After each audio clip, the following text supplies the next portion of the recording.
हमारे कॉलीग फ़ारूक साहब ने जो रेजोल्यूशन पेश किया और फिर होम मिनिस्टर साहब ने जिस तफसील के साथ पुलिस की कारकर्दगी और पुलिस की अपने शोधा के बारे में बताया, मैं समझता हूँ कि आज नहायत ही अहम दिन है सर, क्योंकि सर हमारे मुआशरे में जो डे टू डे के हमारे इशूज़ हैं, जो डे टू डे हमें प्रोटेक्शन के इशूज़ होते हैं, जो हमारे सुकून के इशूज़ होते हैं, हमें 100 किस्म की चीज़ें होती हैं, वो सिर्फ हमारी पुलिस जो है वही इसको देख रही होती है। और हमारी पुलिस, जिसको अनफॉर्चुनेटली हमेशा से हमने तनकीद का निशाना बनाया हुआ है, हम हमेशा से हमने देखा कि सोसाइटी में हम पुलिस को बुराई में, तमस्खुर में और एक इस तरह डील करके लेते हैं कि जी ये तो कोई बस, मतलब हर तनकीद में हमारी कोशिश होती है कि पुलिस को तनकीद करें।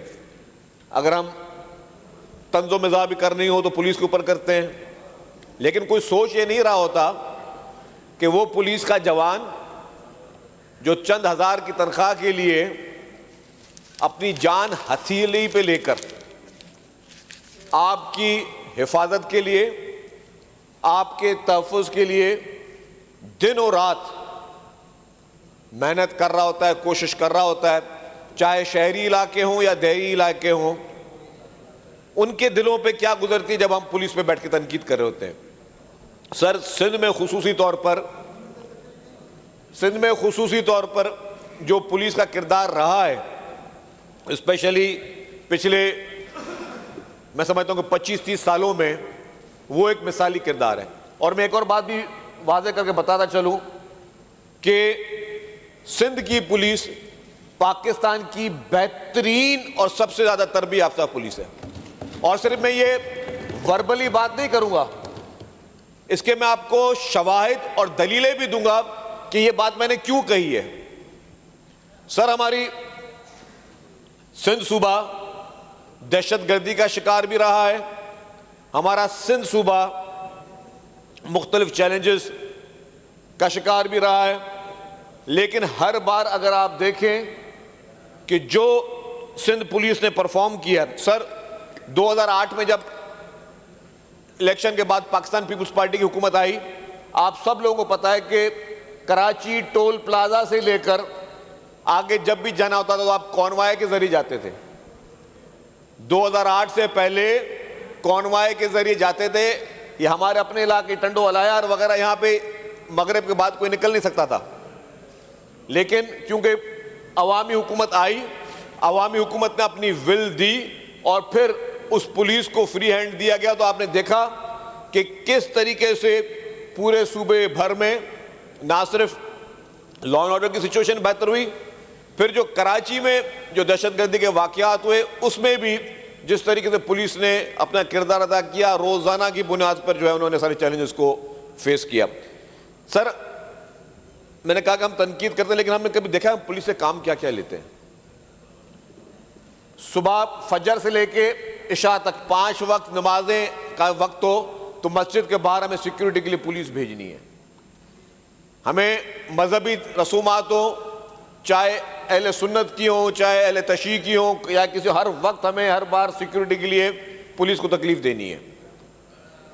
नार्कोटिक्स के खिलाफ एक्शन हो तो पुलिस को काम करना है, चोरों डाकुओं के खिलाफ हो तो पुलिस को काम करना है, कार लिफ्टिंग के खिलाफ होना हो तो पुलिस को इस्तेमाल करना है, आपने जो है स्नैचिंग के खिलाफ हो तो पुलिस को इस्तेमाल करना है। हम अपना हर काम पुलिस को के हवाले किया हुआ है हमने, जो कि उनकी जिम्मेदारी है, लेकिन उसकी जिम्मेदारी से ज्यादा। और फिर भी सर ये पुलिस नॉर्मल पुलिसिंग के लिए ट्रेन हुई थी, ये पुलिस कभी दहशतगर्दी के लिए ट्रेन नहीं हुई थी। हमने इस पुलिस से दहशतगर्दी के खिलाफ भी जो है, दहशतगर्दी के खिलाफ जो हमने जंग वो भी इस पुलिस से लड़ी है। आप देखें कितने बड़े सानेहात हुए, कितने बड़े मुकाबले हुए। सर अभी कराची एयरपोर्ट पे अटैक हुआ था, कराची एयरपोर्ट पे अटैक हुआ था तो सफ़े अव्वल पे मैंने क्या देखा, उस वक्त कायम अली शाह साहब थे चीफ मिनिस्टर, उस वक्त हमने अपने आंखों से देखा कि सिटिंग आईजी शलवार कमीज पहनी हुई थी उनको, और वो खुद मुकाबला कर रहे थे।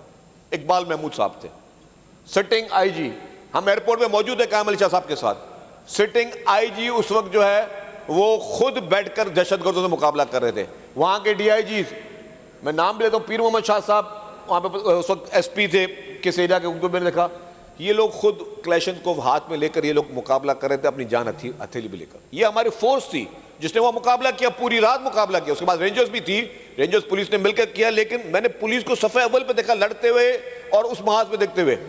इस तरीके से कराची स्टॉक एक्सचेंज पे अटैक हुआ, आपके पुलिस के जवानों ने जिस तरीके से मुकाबला किया, सीपीओ पे अटैक हुआ, आपके पुलिस के जवानों ने जिस तरह मुकाबला किया, तो ट्रेंड इंटरनेशनल दहशतगर्दों के साथ भी हमारी सिंध की पुलिस ने हमेशा मुकाबला किया। अब जो मैंने मवाजना किया कि हमारी सिंध की पुलिस पाकिस्तान भर की पुलिस से बेहतर है, उसका मैं आपको बताऊं। जितने बड़े दहशतगर्दी के वाकयात हुए, चाहे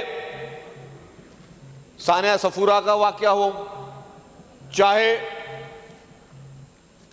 यूनिवर्सिटी में जो सुसाइड बॉम्ब हुआ था प्रोफेसरों पे, सर जितने भी बड़े दहशतगर्दी के वाकयात निकाले, पूरे पाकिस्तान में दहशतगर्दी हुई।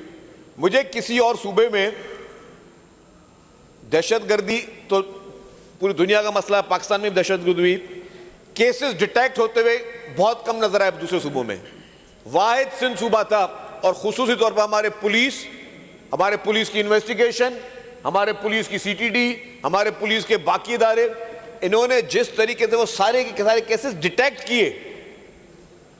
सबसे मुश्किल काम होता है केस को डिटेक्ट करना।